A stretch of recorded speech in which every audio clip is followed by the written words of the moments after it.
So now, I am super happy to bring out our next keynote speaker.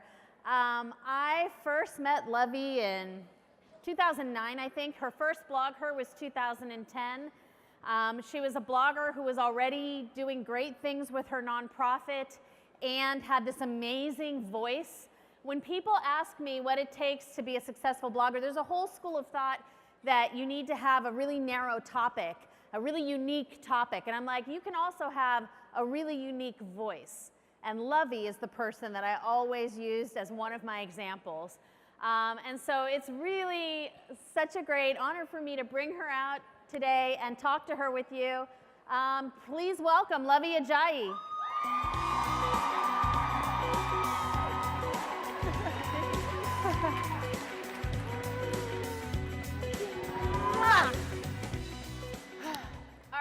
All right, we're gonna go on a Luvvie journey.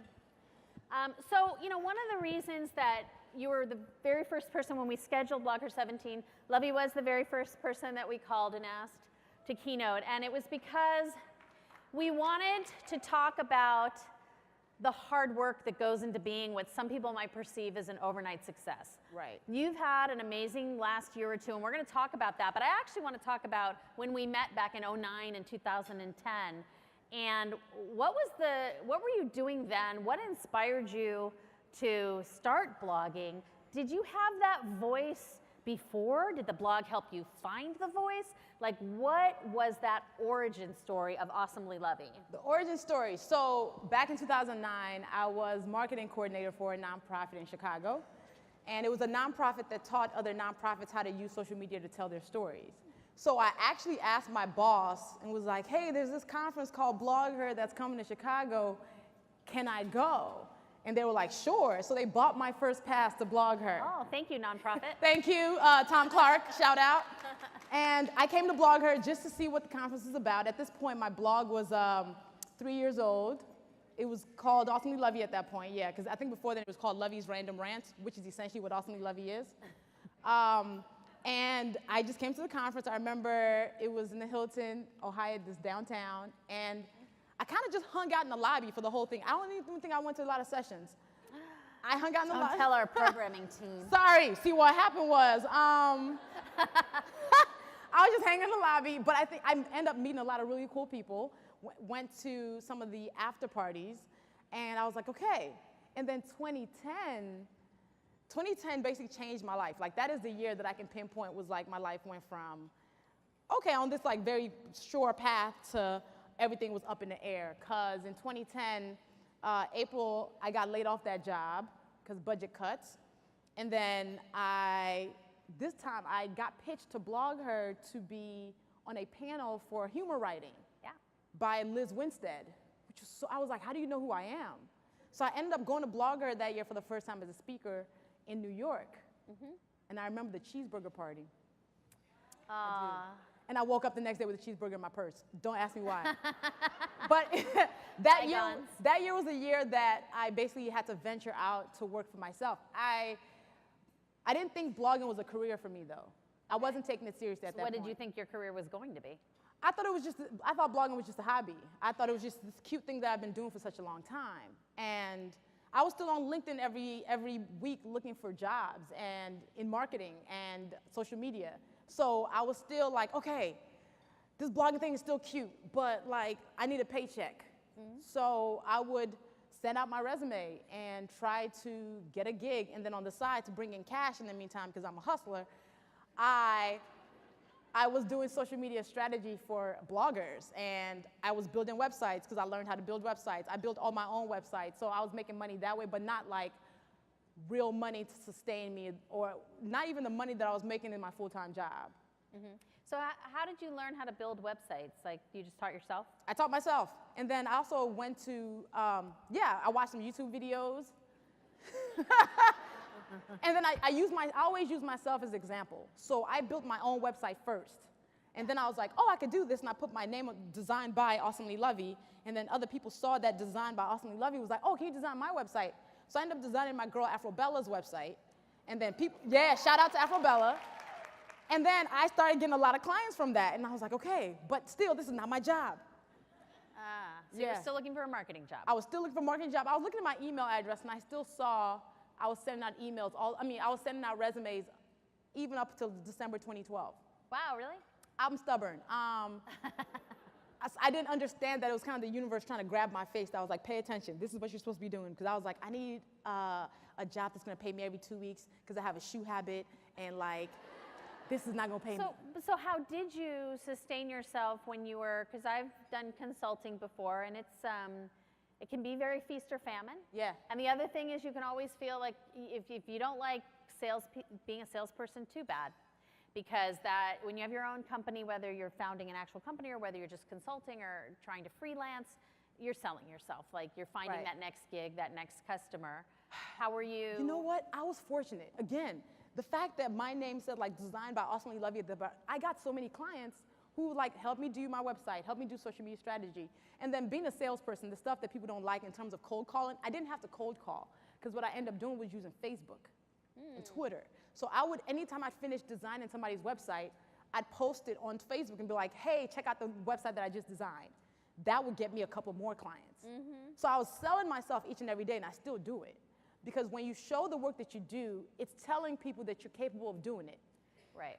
And then that begets you more clients. Yeah, and I think sometimes we're so constrained about, I don't want to promote myself. I don't want to be self-promoted. But that, it doesn't matter. I mean, I kind of find it doesn't matter what industry you're in. There's two things that I think are universal truths. Doesn't matter what industry you're in or what you're doing, you're going to have to sell yourself to do anything. And the other universal truth is it's not always the nice guy that gets ahead and the terrible person who gets demoted. You know, you all know jerks who get ahead and great people who don't. And usually it's that difference about Let me tell how you, they promote themselves. the world is not a meritocracy. It's one of those things that you just have to accept. Now, a lot of us feel some type of way about self-promoting, but honestly, if you don't promote yourself, nobody else will. And you don't have to promote yourself. Come on. Okay, I ain't even start preaching yet, all right? You don't have to promote yourself in like, hey, hire me. That's not necessarily the way to do it. You tell the story about who you are and what you do. And in it, people see your capabilities. So I've just constantly told my story in that way. So again, when I finished designing somebody's website, I'd be like, hey, check out their website. People were like, oh, I didn't even know you designed. Cool. Let me hire you to do that. And in that way, that constant telling of your story and of the work that you do is a way to promote yourself without saying, hey, hire me. You don't necessarily have to say, hire me. Did you ever turn to other people who knew you to help you see how what your brand was, or help you, you know, did you always have it totally locked and loaded? So I feel like the word brand at one point became a buzzword, a meaningless buzzword. Okay, but let's just accept. But in the way that it means for me is that my brand was the voice that I had built, and what people were saying about me when I'm not in the room. And it's that piece, that second piece, that really spurred my elevation, right? So it's like, yeah, I did ask my friends, like, hey, how would you describe me? You know, what are the things that you read about? What makes you think about me when I'm not there? And I started understanding that, for example, when I started my blog, I didn't call it a humor blog because I didn't have a niche for it. I didn't have a box to put it in. I was just writing, and then when people started laughing at what I was writing, I was like, oh, this is a humor blog. So my brand in being a humor writer came from me understanding how people were viewing my work, as opposed to me defining myself like, I'm funny, or humor calling writing. Yourself the honorable. Oh, God. The honorable, awesomely lovey. But it's understanding and listening that your brand is really not what you think about yourself. It is what other people think when they think about you. And it's best when most of the people in the room can think one thing, the same thing. Like, if you're in one room and there's 20 people and those 20 people think of 20 different things when they think about you, you don't have a strong brand. Right. So for me, it became a matter of like, most people who read in my blog were laughing and saying, this is really funny, this is thoughtful. Cool, I was like, cool, I'm a humor writer. Right. All right then. I mean, that's true for companies too. Is the hardest thing for them to grasp about social media is to find out that they don't control what their brand is. It's like what all the people, all of us are saying out there that defines it. Right. And it's true for us as humans too. And I know we can get squicky about the term personal brand, but it's just a symbol of knowing what you stand for, being authentic to what works, having some consistency. And like there's an exercise going around on Facebook right now about, oh, what's the first thing you think about when you think about me. I don't know how many of you have done that with anyone. It's like one of those answer 5 questions. And I would just say Facebook is probably getting all sorts of interesting data about you from those answers when you could just email 10 of your friends and ask them to do that with you. And it probably would be super helpful. Right. So one of the most interesting things I've found about you talking about as you've progressed is the times when you've learned to outsource and step back. So before you learned to do that, like, what was the grind? I feel like a lot of times people ask me how to make a living, how to make a livelihood, and they don't realize how much it's a full-time job for the people who are making a living and a livelihood. Yeah. And so what was the grind like, and then what was your, you know, Arianna Huffington always tells the story about falling asleep and like hitting her head on her desk, and that's why she's so into sleep right now. So like, what's your head desk moment? Oh gosh, okay, so after 2010, I had my nonprofit, the Red Pump Project, executive director of this national nonprofit that's raising awareness about HIV and AIDS in women. I had my blog, I was doing the consulting thing, and then there was that one time when I had a temp job and it only lasted for 5 hours. I was like, okay, you know what, that's what made me realize, okay, I get it, Jesus. You want me to work for myself, because I ain't gonna make it. Okay, so why 5 hours? What happened? I haven't heard this story before. Oh, man. I want to know. So again, sending out my resumes, I was like, okay, I want to do social media. Great. So this global brand, it's like a big brand, hired me full-time to do their social media strategy in Chicago, and I'd have to come in the office. This is 2012, and I was like, great. I put on my slacks, you know, like my button up, because I was like, yes, I'm going to be a great employee. Showed up, like day one, I had to review a bunch of PowerPoints. I was like, great. And then 1 p.m. hit. And I went to slide off my chair into the ground. I was just like, Jesus, I ain't gonna make it. I ain't gonna make it till 5. I ain't gonna make it till 5 o'clock. I gotta stay here till 5? God, I'm usually taking my like afternoon naps at this time. I can't. And what was the brand? Lunchables? Oh, that's so funny because I was like, does it rhyme with Shraft? But No, I think it was Lunchables. And I was like, I like Lunchables. Well, Lunchables Great. is a craft brand, isn't it? Yeah, craft brand. Yeah, so at 5 o'clock, I sent an email to myself through their email thing that I was gonna send the next morning. That was like, hey, so I'm not gonna be there. Yeah, that was day one and last day. And I was like, okay, and literally that's the moment when I was like, okay, I have to work for myself because I can't do this anymore. That was it. But wait, what was the first question? I can't remember. Oh, I was going to say, well, now that you've told us all about your afternoon naps, I'm not sure my question about the grind, no, but the grind really is relevant. No, it is. Okay, so I was doing all that stuff. After the temp job thing failed, and I was like, I ain't gonna make it.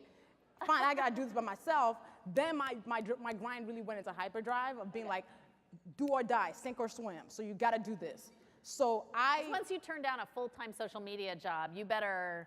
I better. I was like, because that was going to pay me like good money. You can have benefits. I was got benefits and insurance. Jesus, like I walked away from that. That's how you know that wasn't for me. Okay, I walked away from monies.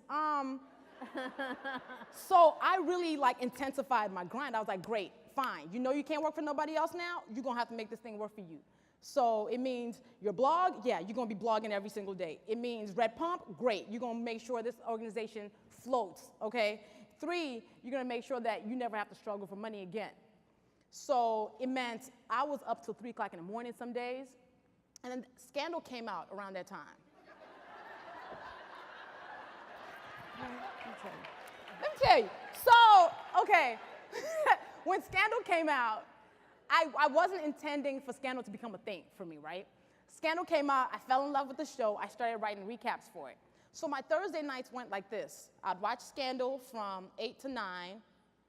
I spent an hour falling out and being like, why? What just happened? Literally, I spent 1 full hour just having a tantrum in my house, like, why, Jesus? Why did it have to happen? Come on, Olivia, get it together. And then after I got it together a little bit, I'd eat. And then by the time I got my bearings back, it was like midnight. And I would write my Scandal recaps after midnight. And Scandal recaps take me 3 hours to write. Those 3,500 word recaps took 3 hours. So on Thursdays, I wasn't sleeping much. Because I'd write till 3, I'd go to sleep for 4 hours, wake back up, do everything else I was supposed to be doing. When Scandal blew up, it became a thing. Right. Like my recaps became a thing, and people were like, okay, my schedule on Thursdays is I'm gonna watch Scandal, I'm gonna fall out for a couple of hours, and then I'm gonna wake up the next morning and read Luvvie's recap. So that became like an expectation for me. So I could not let Thursdays pass by without writing these recaps. And no matter where I was in the world, I would make these recaps happen come hell or high water. Talk about the grind. Like, there were many days where I was like, I mean, exhausted. And I went to Kenya because I was like, okay, I'm going with my friends, vacation. Scandal came on in the US. I used a VPN to watch it while everybody else is watching in the US. And at that point, it's like 4 o'clock in the morning in Kenya. God. 3 or 4. And the rest of my friends are asleep. Scandal ends, and I was like, okay, well, you don't even have time to fall out right now. You just got to get back to writing. So the show ended, and it's in the middle of the night, still have not slept, and I churn out this recap. My friends wake up at 7 o'clock. They're like, we're going to the elephant orphanage. And I was like, I have this recap to finish. Save yourself. Go without me. And they were like, okay, how much longer do you need? I said, an hour. They waited for me. And as soon as I finished, I published it, and then I went to the elephant orphanage. This is also when Vulture hired me to write Scandal recaps. So I had to write 2 Scandal recaps. They had to be different? They had to be different. So I was writing 2 Scandal recaps every Thursday night. So I had finished the one for Vulture in 2 hours, and then I had to write mine for 3 more hours. That's a lot of scandal. It was a lot of scandaling. And they were very separate. I was literally writing 5,000 words about Scandal every week. On top of my nonprofit, this was in March. And March is my nonprofit's biggest month of the year because that's National Women and Girls HIV and AIDS Awareness Day. So as I'm in Kenya, my nonprofit is also doing 4 events that month around the country at the same time, and a massive campaign. So as all of this is happening, I'm also doing that, and I'm on vacation. Oh, that's vacation? That was vacation. Right. I came back I need to talk to you about the definition of vacation, right? Vacation. Oh, no, I know better now. I just haven't been on one in a while. But when I think about the grind, I think about those times of actively almost burning myself out to be productive, just so people have these expectations that I don't want to disappoint. And because there are certain things that are proprietary to my brain, I can't give somebody else a Scandal recap to write. Right. I can't give somebody else like the strategy to write for me. So is the solution then that you started resetting people's expectations? Or Yes. did you outsource other stuff that wasn't proprietary to your brain? I started resetting expectations, 1. Your audience will behave how you train them to behave. And this sounds weird. But I had made my audience depend on my Scandal recaps. I was like, y'all will see these recaps come hell or high water. Which meant on Friday mornings, when they didn't see this recap, they were sitting on my blog like, I'm refreshing, where is it? So then I started being like, y'all, I'm tired, I ain't got the recap for you today. I'm like, y'all recap it yourselves, I'll be back. That was 1. And then 2, looking around me to see what I could outsource. At this point, that's when I was like, okay, the empire of one has got to end. This is not sustainable. Because we think we can do everything at the same time. And I was doing it, Sure. but it was meaning I was only getting 3 to 4 hours of sleep. Something suffers, and sometimes it's the work that suffers, I think, when people approach that burnout. But Yeah. usually it's the human that suffers. Oh, the human behind started the suffering. scenes, And you know? people never see it. Like, and then I'm on planes, and I'm doing all these trips. I was hitting walls, like constantly hitting walls, and people did not see it. So I finally was like, okay. And then I got the book deal. So then the book deal sat on top of that, and I was like, okay, I'm gonna be doing all this and writing a book? Something's gonna fail, but see, I already signed this contract for this book, so I need to drop one of these things, 2 of these things, and I end up dropping Scandal recaps last year. And it was crazy because I felt such guilt about it. I couldn't do it anymore because on Thursday nights, I wasn't even home. Like, I wasn't even in Chicago to be sitting still watching Scandal anymore. Every Thursday, basically since January, I've only been home 2 Thursdays, 2 or 3, literally since January of 2017. So I dropped that. I dropped the whole idea of having to blog every single day too. Y'all might get a blog post from me once a week now, and that's okay. Go read my archives. You've got a lot of them. I've written 1,500 blog posts over the years, at least. Go ahead and read some of them. You've missed some, so they could definitely. But I'm really in a place right now where I want to especially encourage women to outsource their lives. Like,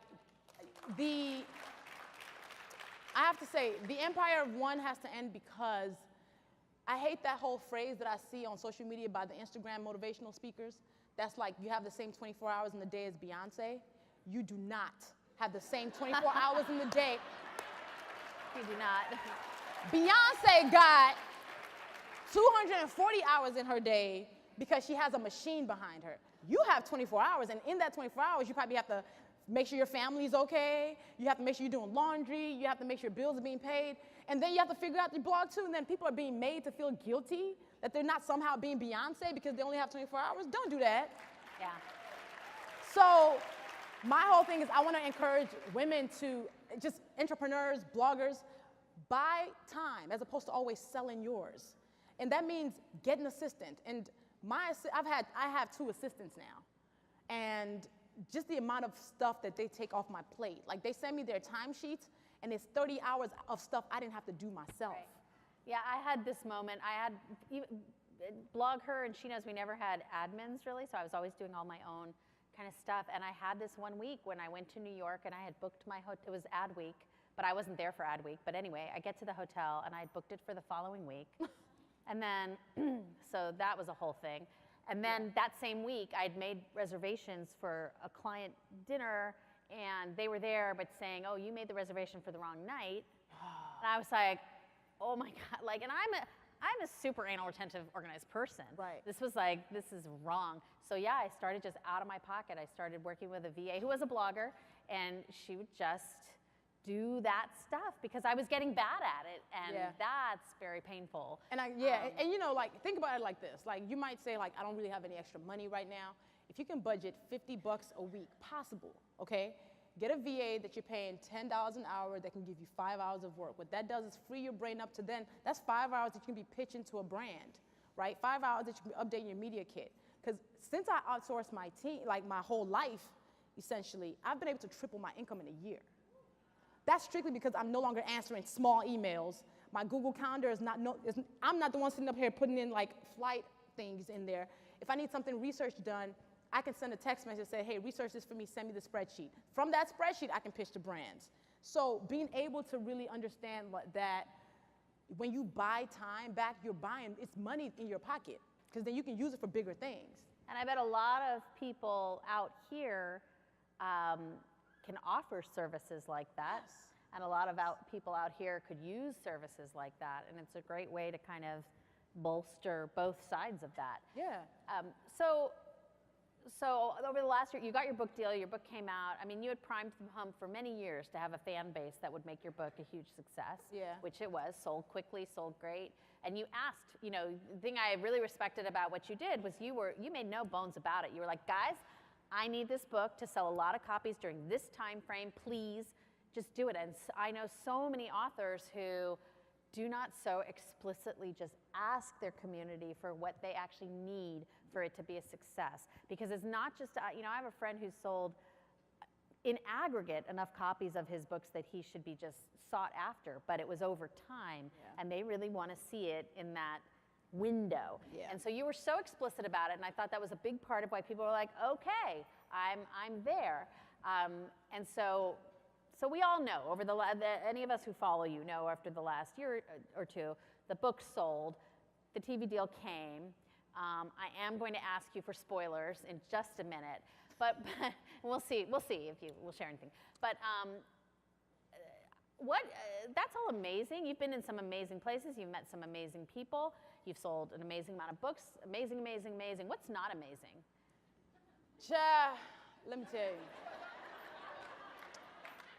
What is not amazing is still having to sometimes like overprove myself, right? Because I'm a black woman. Like, is the fact that I find out after the fact some of the deals I get and find out that somebody else who is not even anything close to as big as me got double, or child, let me tell you, I ain't gonna throw no shade today, Jesus. Okay. But just that constant, like, your success is considered a fluke, your failure is considered so for the book, for example, like, I was so adamant on this book hitting the New York Times bestselling list and this book selling many copies because publishing is really hard. It's hard for everybody, but then when you're a Black woman, you don't get the deals everybody else gets. And then if my book had failed, my book would have been considered the rule. That failure would be somebody else making it that much harder to have a book deal. So like, if my book did not sell that well, and I have this massive audience online, right? The next Black girl who wants to go get a book deal will have to explain themselves against my book's failure. So they'll have to say, Luvvie's book did not do well, so here's what I would do different. So I knew that that would be a thing. So I'm like, I need this book to do well so somebody else can walk into a publishing house and not have to be declined. Like, my book was turned down by a bunch of editors who thought it was too risky. And I was like, bloop, hope you're sad now. I had to do that. Okay, one shade, okay. Just one. I'm probably doing a second one, I'm probably lying. But it was just very important that this book was a success to show that Black women can sell books and that, like, you should give us money to write them. So that was the proof. And then the other not so amazing part, well, it's a first world problem, right? So when the book came out and the book was a huge success, I started getting pulled into a lot of directions of like, come here, do this, do that, right? So I found myself being like, okay, first world problem, I definitely understand. But have to have my own boundaries. Creating my own boundaries became really important because as my book got bigger, my profile got bigger, and then that made me nervous. That made me nervous. Why? You know what? I'm an introvert at heart. Like, I'm social. I'm not like, oh, I'm shy. I'm social, but I enjoy my privacy and my boundaries. You're pretty good at boundaries, though. I am. I mean, when it comes to your personal life. Yeah, I am. Yeah, like, what's going on there? You took a picture in a bathrobe with a man on camera. Like, what? Did I really? Yes. When? No, you did a Facebook Live. You did a Facebook Live in a beautiful hotel bathrobe and spoke to someone off camera. I want to know, like, who was that? You know, real G's gotta move in silence, all right? Like lasagna, all right? So I'm just saying that was surprise. I noticed it because it was surprising because it felt outside the usual boundaries. Oh, it was absolutely outside my usual boundaries, and I keep it that way because I feel like when people feel like they have access to every piece of your life, they feel like they have say in every piece of your life. And as this awesomely loviness thing that gets bigger, which makes me nervous once again, as it gets bigger, I still want to protect certain pieces of my life and make sure that people understand they don't have access to it. And I give people access to a lot of my life, but there's pieces that I'm like, nope, X out, you know what I mean? So, and how does it change how you behave? You know, the boundaries is one thing, but how you are out in the world, you know, you have this platform now. You know, that is, it was big already, and now it's bigger. And you don't know everybody, you know? I don't. So, okay, here's the part that gets me nervous, right? I'm little. I'm very small in stature. I talk mad shit, but I'm small. So it means, like, physically, I could be moved. And it's happened, right? It's happened when, like, I went to a big, like, public picnic 2 weeks ago in Philly, and at one point I lost my crew that I'd come with, and I was walking through the place, and then somebody saw me who recognized me and was like, oh my God, Luvvie! And like, she grabs me, right? And me being like this little, I was like, oh crap. Me having to being able to like physically moved by somebody freaks me out. And that happens now, and it's so weird. And I have to understand that, I don't know, whenever that happens, whenever people see me in fangirl, I'm always like, who are you talking to, me? Girl, it's just me, stop playing.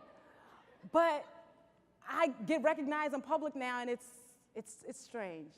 That piece is strange. I'm not used to that yet. Yeah, because I be walking downtown. I was walking downtown, and literally somebody saw me and hugged me before they even said anything to me. And Natasha Nichols can tell you that is Don't not you hug me? Stop it. Like, she literally, like, I was walking, and she sees me and grabs me, and then pulls back and says, oh my God, I love you. And I was like, what is happening? Yeah. So that was weird, and yeah, it's weird. I don't know. I really love meeting my audience. Like, I ain't got no problem with no selfies. You don't got to fangirl, I'm regular. But yeah, that's just one of those things that's like, but it doesn't change the way I move in the world, even though I've been told it should. Okay, so why should it, why do you reject that advice? I reject the advice because I don't want to ever feel like I can't walk out in public, like freely, right? I was told when I went to the picnic, I didn't have any VIP wristbands or nothing like that because I didn't tell nobody I was coming. And somebody was like, you can't be in Gen Pop. I was like, what do you mean? Like, what? So the way I see myself has not changed. Right. I think other people see me differently. Right, but you know your influence has changed. Yes, I do know my influence has changed. I know that my words carry more weight now, and I know that more people know who I am. And I also know that with that also comes more people who would not like me. And honestly, to not like me right now has got to suck because I'm everywhere.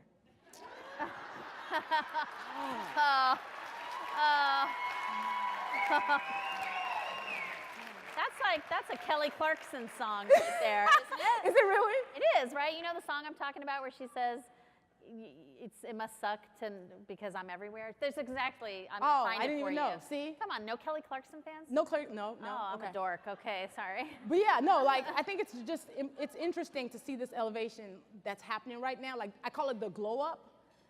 Well, we all call it glow up. Me and a whole bunch of my friends are currently in the glow up at the same time, which makes it amazing. Yeah. So like people like Francesca Ramsey, Issa Rae, BlogHer 2010, Yvonne Issa Rae, Orji. Francesca, no, 2012, Issa Rae, Francesca Ramsey, and Luvvie Ajayi on one panel. On one panel. BlogHer 2012. Y'all did that. Y'all did that. We did that. So it's really good to have my friends also be in the same place where everybody's career is doing this, because then we have the text message sessions like, this just happened, how should I handle it? We are able to support each other through the rough times. We're able to cheer each other through the great times. And then, yeah. Okay, so unfortunately, we are out of time. A spoiler, what's the TV About the show? Yeah, something. Give us something. So I am currently developing the show with Shonda. I'm writing. Thank you. It's with Shonda Land, not just Shonda, Shonda Land. The whole land. The whole land. I'm a resident of Shonda Land now. And the only thing I can tell you right now is that the show is going to center around a character that is a composite of me. So basically me on camera. But I will not be acting in it because that is not my ministry. Somebody else will do the acting, but I am going to be on the writing. Has that role been cast yet? I have an idea of who I want to play. Oh. Me? Who? I've already let Shonda know. We're working on it. We can all apply social media pressure to get what you want. You know, you might not need to, but so cross your fingers, because the option means Shondaland is going to try to make sure this ends up on television. It's not guaranteed to end up on television. If all goes well, it will end up on television. So hopefully this time next year, we'll be talking about I'm Judging You, the TV show. And I just wanted to say thank you to the BlogHer community. This has been a really, really, really important space for me in my career. And starting from 2009, when I just came as an attendee, 2010 on my first panel, to like pitching on this stage, and now keynoting is like such an amazing full circle moment. So thank you to your team. Y'all have a special place in my heart. Me and BlogHer will always go together. And yes, thank you. And I have Judgy Pop, so if you see me out in these streets, ask me for Judgy Pop. Thank you so much. Thank you. Luvvie Ajayi. Thank you. Let's take a bunch of pictures. I brought my phone. I actually want to take a selfie with the BlogHer folks. Well, I want to take a giant selfie. Actually, you know what? On the count of 3, can you yell, I'm judging you? I'm going to get it on video. Okay? Wait, look. I haven't gotten it together yet. Okay. All right. 1, 2, 3.